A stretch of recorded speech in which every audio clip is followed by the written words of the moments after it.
And yeah, I don't know if you touched on the part of how we hear, you know, that apathy, like, oh, I'm not gonna vote because it doesn't even matter anymore. Yeah, Um, I didn't, and I'm glad.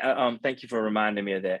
I think I was having a conversation with my older brother, and I want to get very personal. I was having a conversation with my older brother about 2 weeks ago, right before our family reunion. It was 2 weeks ago, and he was saying, man, I just think that if people would just vote, like I think that would solve a lot of our problems.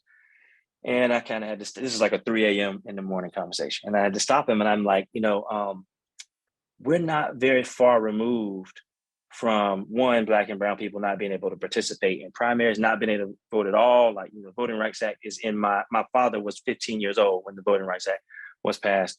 I think I named my first client earlier, Miss Alberta Curry. She recalls a time when black and brown people showed up at the polls to vote. Even if you could vote, you had to, every time a white person came, you just had to back up in the line. Every time a white person came, they would literally bring food and drink to the polling site, because the closer they got to the front of the line, they would call other people and say, "You need to come down here," because they would just try to stall people out.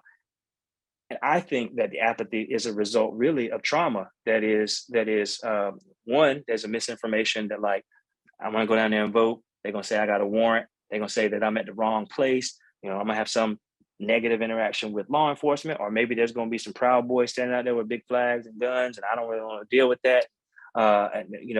Does my vote really matter in this context? Which could be just a response of, like, I don't want to avail myself to a system that I don't believe works for me, for us. And so all these things converge to create a whole community of people that you would think, in your mind, you're like, well, if all these things are affecting us, that would motivate you more to want to be a participant.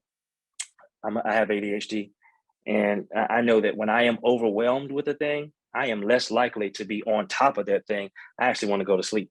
Like, that is a human response, a human condition to trauma, or at least a feeling of despair. Like, and we don't give our communities and our community participants, our neighbors, enough credit. People were murdered just for registering people to vote in my parents' lifetime.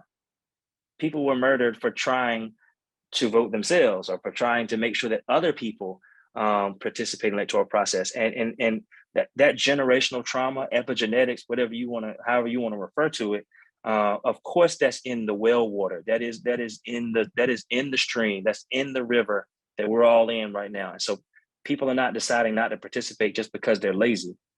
People are deciding not to participate because participation means violence. Participation is trauma in many instances, and I think the finger should be pointed at the folks that are making it too difficult for our participation.